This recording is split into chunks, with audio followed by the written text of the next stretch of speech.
रीमा की शादी अभी हाल ही में अनिल से हुई है।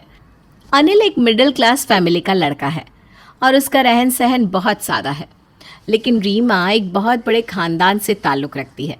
जितना बड़ा उसका खानदान है उतना ही बड़ा उसका घमंड भी है। रीमा अपने ससुराल वालों से अपनी मनमानी करवाती है। एक दिन रीमा की सास मधु ने उससे कहा, रीमा बहू, मैंने सुनार को बुलाया है, वो कुछ गहने लेकर आया है, तू जाकर पसंद कर ले और जो भी पसंद आए वो ले लेना। मधु की बात सुनकर रीमा सुनार के पास जाकर गहने देखती है और फिर सुनार से कहती है, भैया आपके पास इससे भारी ज्वेलरी नहीं है क्या? और मुझे ना कुंदन का नेकलेस चाहिए था, लगता है वो भी नहीं है आपके पास। आपकी सास को मैंने सारे डिज़ाइन फ़ोन पर दिखा दिए थे, उन्होंने जो जो लाने को कहा वो सब कुछ ले आया हूँ मैं। भैया आपको शायद पता नहीं मैं किस खानदान से आई हूँ। हमारे यहाँ इतनी लाइट और सस्ती ज्वेलरी नहीं पहनते। आप कल अपनी दुकान की सबसे अच्छी और महंगी ज्वेलरी लेकर आना। अरे भाभी जी, ऐसा क्या है जो मेरी दुकान पर नहीं मिलता? कल मैं आपके लिए सबसे बढ़िया गहने लेकर आऊँगा।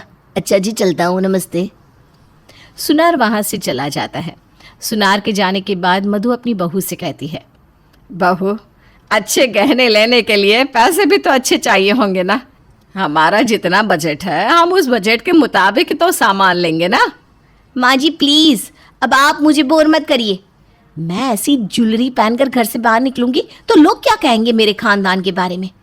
और आप रुपयों की चिंता मत करें, वो मैं अपने मम्मी पापा से ले लूँगी। बहू, हमारे खानदान में इस तरह मायके वालों से रुपए पैसे नहीं मांगते। तुम हमारे घर की बहू हो, हमारी जिम्मेदारी हो। तुम्हारी सभी ख्वाहिशें पूरी करना हमारी जिम्मेदारी है। अब माँ जी, अब कुछ ज़्यादा ही हो रहा है। देखिए माँ जी, मैं ऐसे खानदान की लड़की हूँ जिसकी ख्वाहिशें आप पूरी कर ही नहीं सकती। रीमा ये बोलकर वहाँ से चली जाती है। मधु को अपनी बहू की बात सुनकर बहुत दुख होता है। शाम को अनिल काम से घर आता है तो अपनी पत्नी से कहता है, रीमा तुम तैयार हो जाओ, आज हम दोनों बाहर खाना खाने चलेंगे। अरे वाह जनाब, आज इतनी मेहरबानी कैसे? वो क्या ना, मैंने सोचा कि आज अपनी पत्नी पर मेहरबानी कर ही देता हूँ। अब जल्दी से तैयार हो जाओ यार। अनिल और रीमा तैयार होकर चले जाते हैं और एक अच्छे से रेस्टोरेंट में जाकर बैठते हैं। लेकिन अनिल को महसूस होता है कि रीमा कुछ अजीब सी हरकतें कर रही है। वो रीमा को टोकते हुए कहता है, ये क्या कर रही हो रीमा? बार बार तुम अपने हाथों से अपना चेहरा छुपाने की कोशिश क्यों कर रही हो? कोई परेशानी है तो मुझे बताओ, हम कहीं और चल लेते हैं। अनिल, तुम्हें अपनी इज्जत की तो कोई परवाह नहीं, कम से कम मेरे बारे में तो सोच लिया करो। अरे क्या हो गया? पहले आप मत बुझाओ, साफ साफ बताओ। तुम्हें इतने चीप होटल में आने की क्या ज़रूरत थी? अरे तुम होटल सनशाइन या होटल महाराजा में भी तो ले जा सकते थे मुझे। रीमा, तुम्हें पता भी है वो होटल कितना महंगा है? मैं अपने पूरे महीने की सैलरी भी दे दूँ ना, तब भी एक टाइम के डिनर के पैसे कम बढ़ जाएंगे। पता है अनिल, मुझे अपने ऊपर ही गुस्सा आ रहा है कि मैं तुम्हारे साथ आई क्यों। मुझे कितनी इंसल्ट फील हो रही है। अगर मुझे किसी ने यहाँ देख लिया तो क्या इज्जत रह जाएगी मेरी और मेरे खानदान की। रीमा, क्या खराबी है इस होटल में? अच्छा खासा होटल है। देखो अनिल, तुम्हें यहाँ बैठना है तो बैठो, लेकिन मैं यहाँ खाना तो क्या पानी भी नहीं पी सकती। रीमा उस होटल में बहुत ड्रामा करती है और अनिल को लेकर वहाँ से घर आ जाती है। उस दिन अनिल का पूरा मूड खराब हो जाता है और वो मन ही मन फैसला करता है कि अपनी बीवी के साथ अब कहीं नहीं जाएगा। इसी तरह एक दिन मधु के घर पर उसके कुछ रिश्तेदार आए होते हैं। उनमें से एक औरत मधु से कहती है, मधु, सुना है तुम्हारी बहू बहुत सुंदर है और बहुत खानदानी, मिलाओगी नहीं क्या उससे? उनकी बात सुन के मधु सोच में पड़ गई। अब कैसे बताऊं इन लोगों को? मेरी बहू ऊंचे खानदान की है ज़रूर, लेकिन उसकी सोच कितनी नीची है। कहीं वो इन सब से कुछ उल्टा सीधा ना बोल दे।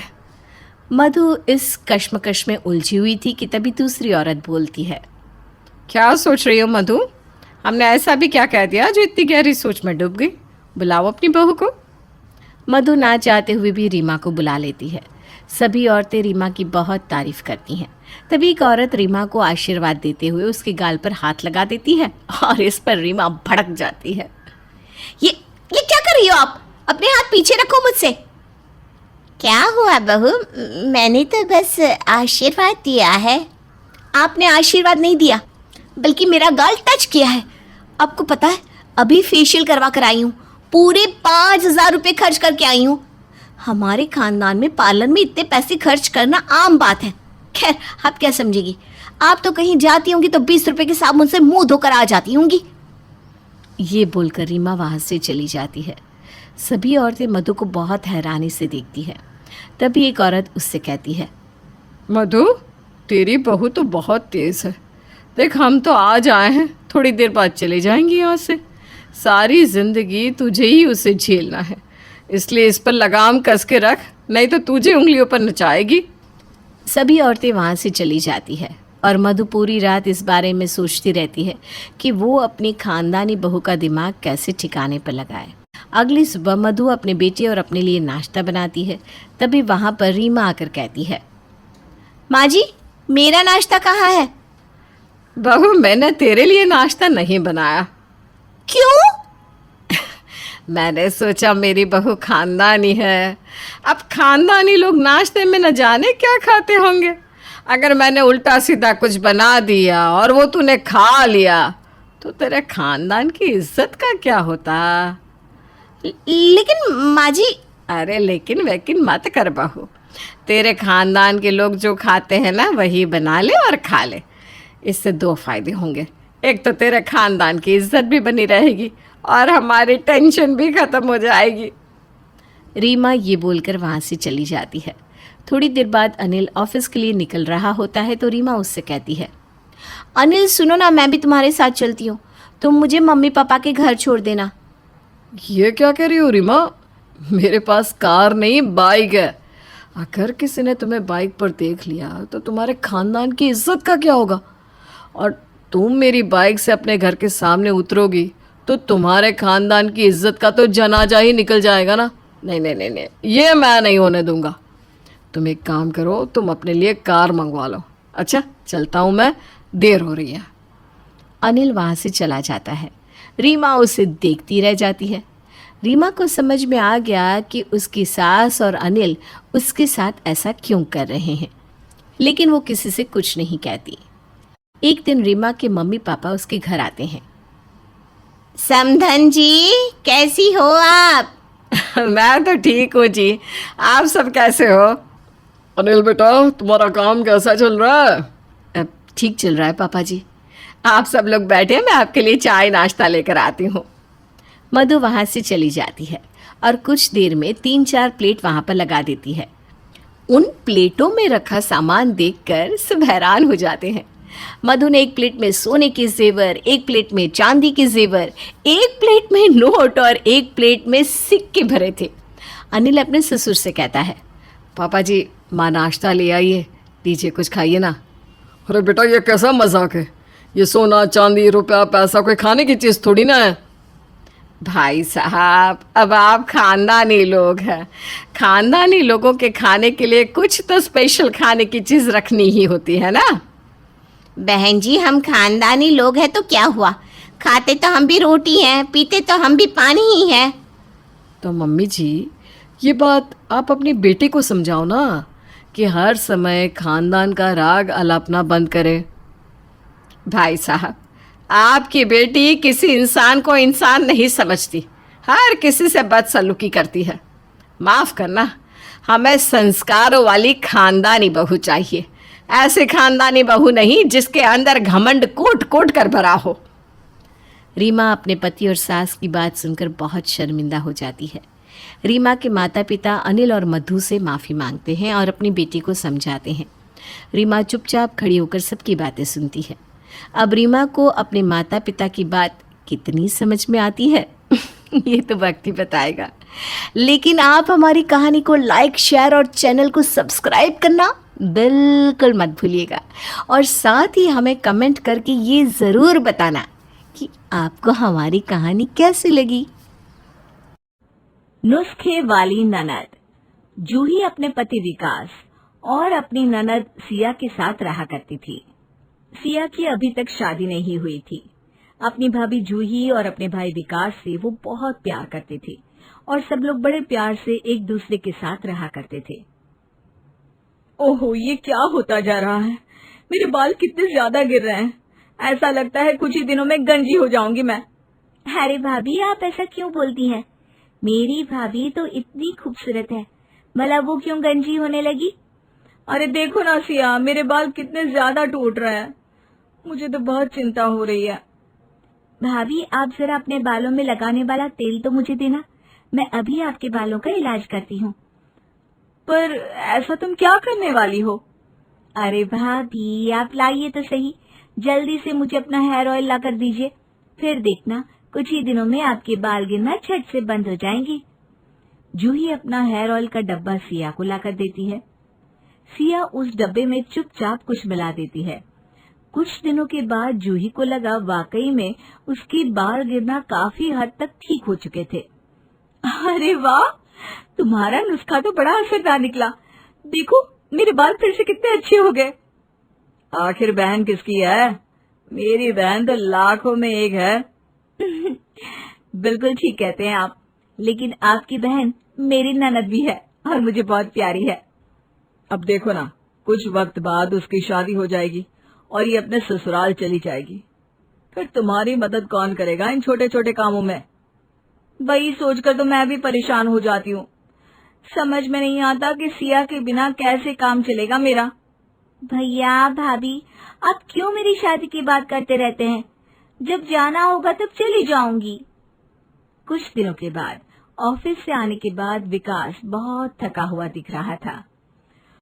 जूही, जरा इधर तो आओ। ऑफिस में काम करते मेरी गर्दन में बहुत दर्द हो रहा है। परेशान हो चुका हूँ पूरी तरह। चलिए ना, हम डॉक्टर को दिखा कर आते हैं। इस तरह लगातार दर्द होता रहेगा तो आप ठीक से ऑफिस का काम भी नहीं कर पाएंगे, परेशानी और बढ़ जाएगी। अरे भाभी, भैया को डॉक्टर के पास ले जाने की कोई जरूरत नहीं है। क्यों? अगर डॉक्टर के पास नहीं जाएंगे तो तुम्हारे भैया की गर्दन का दर्द कैसे ठीक होगा, बताओ? भाभी, मेरे पास ना एक बहुत मजेदार नुस्खा है। भैया के पैर के अंगूठे को धीरे धीरे से मालिश करिए, देखना कुछ ही देर में उनका गर्दन का दर्द एकदम गायब हो जाएगा। क्या सिया, अब तो नुस्खे बताने के साथ साथ डॉक्टर भी बन गई है क्या? भैया, पहले मैंने जो कहा है वो करके तो देखिए। सिया के बताए नुस्खे के बाद विकास की गर्दन का दर्द बिल्कुल ठीक हो जाता है और इस बात से विकास और जूही दोनों बहुत खुश हो जाते हैं। कुछ दिनों के बाद विकास जब ऑफिस से लौट कर आया। जूही, मुझे ऑफिस के कुछ काम से कहीं बाहर जाना होगा। अच्छा ठीक है, चलिए मैं आपका सामान अच्छे से पैक कर दूं। लेकिन एक बात बताऊं, मैं एक बात से बहुत परेशान हूँ। क्या हुआ? कौन सी बात से परेशान है आप? वो क्या है ना जूही, मुझे फ्लाइट से दूसरी जगह जाना है और तुम तो जानती हो ना, ऊंचाई वाली जगह पर जाकर मुझे बहुत ज्यादा वो वॉमिटिंग होती है। अरे कुछ समझ में नहीं आ रहा। इतना पास भी नहीं है कि ट्रेन से जा सकूं और जाना कैंसिल भी तो नहीं कर सकता।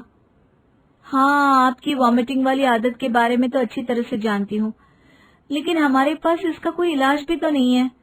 क्या कर सकते हैं? हो सकता है सिया को कोई नुस्खा पता हो। हाँ, आप ठीक कह रहे हैं, हम सिया से ही पूछते हैं। तभी सिया वहां पर आ जाती है। विकास और जूही वॉमिटिंग को रोकने के लिए किसी नुस्खे के बारे में पूछते हैं कि सिया खुश होकर बताती है। अरे भैया, आपकी बहन के रहते आपको चिंता करने की क्या जरूरत है? देखिए, जब आप फ्लाइट में बैठे ना तो अपनी सीट के नीचे एक न्यूज़पेपर को 4-5 बार फोल्ड करके रख लेना और उसके ऊपर बैठ जाना, फिर देखना आपको बिल्कुल भी वॉमिटिंग नहीं आएगी। अरे कैसे बच्चों जैसी बात कर रही हो? मुझे नहीं लगता तुम्हारा ये नुस्खा काम आने वाला है। वैसे मुझे तो तुम्हारी सारी बातों पर भरोसा है, लेकिन न्यूज़पेपर से वॉमिटिंग कैसे रुक सकती है? इस बात को मानने को मन नहीं कर रहा। लेकिन अगर मैं कुछ कह रही हूँ तो करने में बुराई क्या है? और वैसे भी आपको सिर्फ एक न्यूज़पेपर ही तो रखना है। अच्छा ठीक है, जैसा मेरी बहन कहेगी मैं वैसा ही करूँगा।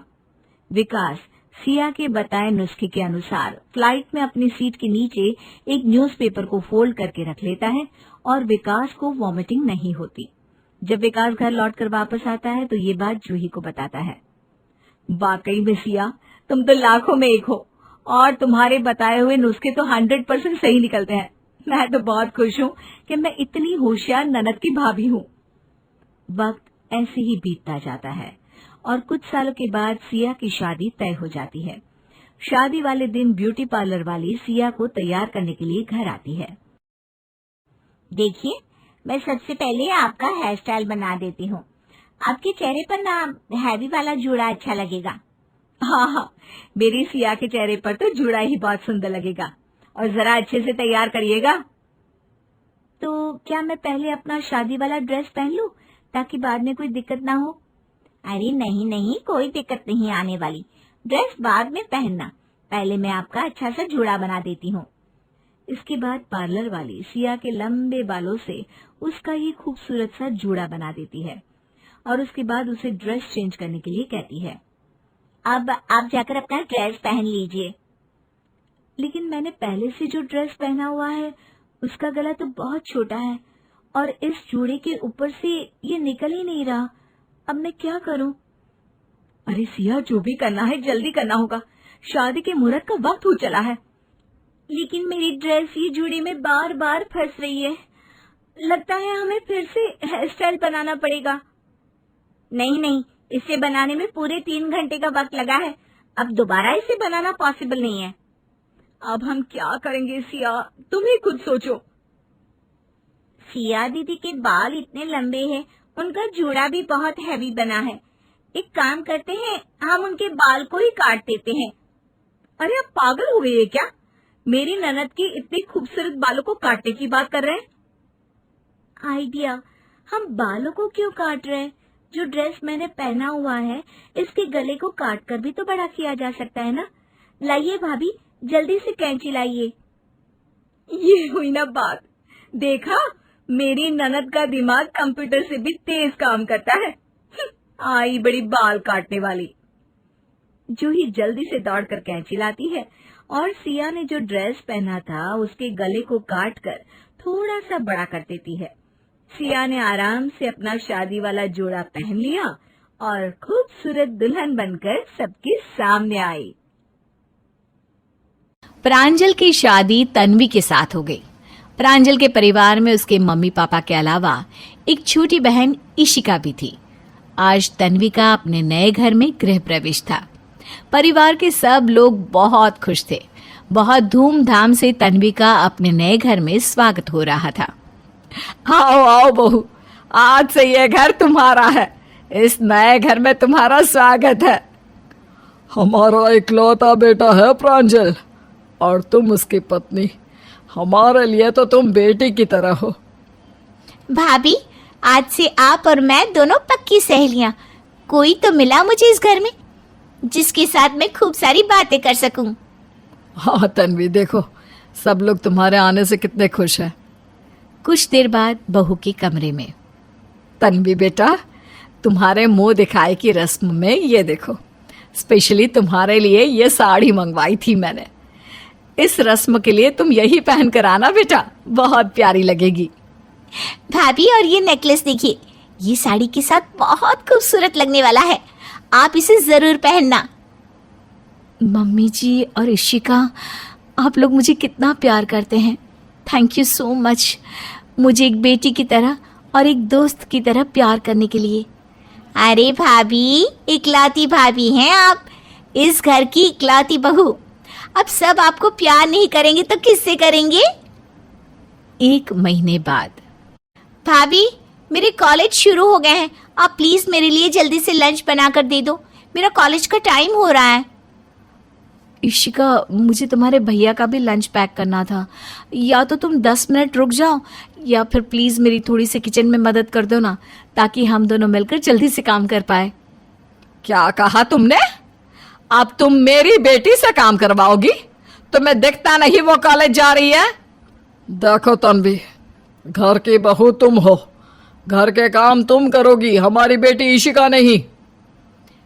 ठीक है मम्मी जी, आगे से ध्यान रखूंगी। प्रांजल, प्लीज आप मेरी थोड़ी सी मदद कर दो ना। पागल हो गई हो तुम? मैं घर का बेटा होकर तुम्हारे साथ रसोई में काम करूंगा? चुपचाप जाकर अपना काम करो। मम्मी जी, मैं सच में इतनी जल्दी सबका खाना नहीं बना पाऊंगी। ज़्यादा कुछ नहीं तो आप ये सब्जी काट कर ही दे दो, बाकी सब मैं कर लेती हूँ। बहुत जुबान चलने लगी है तेरी। अपनी सास को ऑर्डर देती है सब्जी काट कर दे दो। अरे जा जाकर चुपचाप खाना बना। जल्दबाजी में तन्वी की उंगली चाकू से कट जाती है। प्रांजल, मेरी उंगली में चोट लग गई, प्लीज कुछ लगा दो, बहुत दर्द हो रहा है। बहाने खूब बना लेती हो बहू। उंगली काट के रख ली ताकि काम ही ना करना पड़े। भाभी, आप अपनी उंगली बाद में संभालना, पहले जल्दी से मेरा काम करो। इस घर में कोई मेरी प्रॉब्लम नहीं समझता, बस काम करने की मशीन बनकर रह गई हूं। शुरू में तो सब कुछ कितना अच्छा था। 6 महीने बाद। अरे बहू, वो मैंने घर की नौकरानी को छुट्टी दे दी है। अब से झाड़ू पोछा तुम ही किया करना। लेकिन मम्मी जी, घर का पहले ही बहुत सारा काम होता है, मैं कैसे कर पाऊंगी? अरे मम्मी को जवाब देती हो और करती क्या हो तुम सारा दिन घर में? आप ऐसा क्यों कह रहे हैं?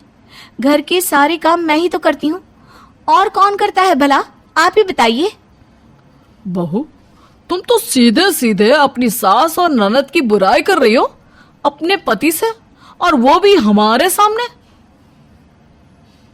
अरे इसके बहुत पर निकल आए हैं जी। कुछ दिन घर के काम में लगी रहेगी ना तो इसकी जुबान अपने आप बंद हो जाएगी। मम्मी जी, प्लीज घर की साफ सफाई और झाड़ू पोछे के लिए तो काम वाली को आने दीजिए, मुझसे नहीं हो पाता। इसका फैसला मैं करूंगा, और मेरा फैसला यह है कि घर में कोई काम वाली नहीं आएगी। सारा काम सिर्फ तुम करोगी। और खबरदार, जो मेरी बहन या मम्मी से काम करने के लिए कुछ भी कहा तो। ऐसा लगता है जैसे मैंने शादी नहीं की, मुझे मेरे किसी अपराध के लिए सजा मिल रही है। मेरी जिंदगी किसी कैदी की तरह हो चुकी है। दिन रात काम और दूसरों के ताने सुनना। क्या होगा मेरा? कुछ दिनों के बाद। प्रांजल, वो मैं ये कह रही थी कि मैं नौकरी करना चाहती हूँ। मैंने एक जगह टीचर की जॉब के लिए अप्लाई भी किया था और उन लोगों ने मुझे सिलेक्ट कर लिया है। अगर तुम नौकरी करने चली गई तो घर का काम कौन करेगा? खाना कौन बनाएगा? प्रांजल, पढ़ी लिखी हूँ मैं, और इस तरह घर के काम करके अपनी जिंदगी बर्बाद नहीं कर सकती। आपको दिखाई नहीं देता इस घर में मेरे साथ किस तरह का व्यवहार होता है? बहू, तुम कहना क्या चाहती हो? और वैसे भी ये नौकरी करने के सपने देखना बंद कर दो। इस घर का वंश आगे नहीं बढ़ाना क्या? 1 साल हो गया है शादी को, अभी तक मैंने अपने पोते का मुंह भी नहीं देखा। लेकिन मम्मी जी, एक औरत का काम सिर्फ बच्चा पैदा करना या घर के काम करना थोड़ी ना होता है। प्रांजल, अपनी पत्नी को समझा कर रख। बहुत जुबान चलती है आजकल। भाभी, अब आपकी और भैया की शादी हो गई है और मम्मी आपके बच्चे को खिलाना चाहती है, तो इसमें गलत क्या है? सब लड़कियों को शादी के बाद बच्चे पैदा करने पड़ते हैं। मैंने बच्चा पैदा करने से कब मना किया? लेकिन पहले मैं नौकरी करना चाहती हूँ, अपना करियर बनाना चाहती हूँ। कह दिया ना, इस घर की बहुएं नौकरी नहीं करती। चुपचाप अपना घर संभालो और बच्चा पैदा करके दो। जैसा माँ ने कहा है वैसा करो। समझ में आई ना बात? तन्वी के ससुराल वाले उसे नौकरी नहीं करने देते। तन्वी की जिंदगी अब नरक बन चुकी थी। दिन रात तन्वी अपने ससुराल वालों के बुरे बर्ताव को फेस करती थी और बहुत परेशान रहने लगी थी। यही सब करते करते 10 साल बीत चुके थे। तन्वी का बेटा अब पूरे 8 साल का हो चुका था। मम्मी, इस घर में आपसे कोई अच्छे से बात नहीं करता, सब ऐसा क्यों करते हैं? अरे बेटा, तुम्हें परेशान होने की कोई ज़रूरत नहीं है, बस अपनी पढ़ाई किया करो। हाँ मम्मी, मुझे आपको इस तरह रोते हुए देखना बिल्कुल अच्छा नहीं लगता। क्या हम किसी अलग घर में जाकर नहीं रह सकते? लेकिन बेटा, यहाँ तुम्हारे पापा हैं, दादाजी हैं, दादी है, सब तो यही है। नहीं मम्मी, लेकिन आप तो खुश बिल्कुल भी नहीं रहती हो। सारा दिन रोती रहती हो, घर के काम करती हो, और फिर भी पापा कितना गुस्सा करते हैं आप पर। दादी भी चिल्ला कर बात करती है। चलो ना, हम कोई दूसरे घर में जाकर रहते हैं। शायद मेरा बेटा ठीक कह रहा है। अब वो बड़ा हो रहा है। अगर वो इस तरह मेरे साथ बर्ताव होते हुए देखेगा तो अपनी जिंदगी में क्या सीखेगा। मुझे कुछ न कुछ करना ही होगा। अगले दिन, प्रांजल, मुझे आपसे तलाक चाहिए। क्या क्या बकवास कर रही हो? मैं कोई बकवास नहीं कर रही हूँ प्रांजल। 10 साल हो गए हैं हमारी शादी को। आप सब लोगों ने मिलकर मेरे साथ जानवरों जैसा व्यवहार किया है, और अब मेरा बेटा इन सब बातों को समझने लगा है। अरे जाएगी कहाँ तलाक लेकर? कोई ठिकाना है क्या तेरा? मम्मी जी, आप उसकी चिंता मत करिए। आपने मुझे कभी नौकरी नहीं करने दी, लेकिन मैं अपना और अपने बेटे का ख्याल रख सकूं, इस काबिल हूं। तुम अकेले इस घर से जा सकती हो, मेरा बेटा कहीं नहीं जाएगा।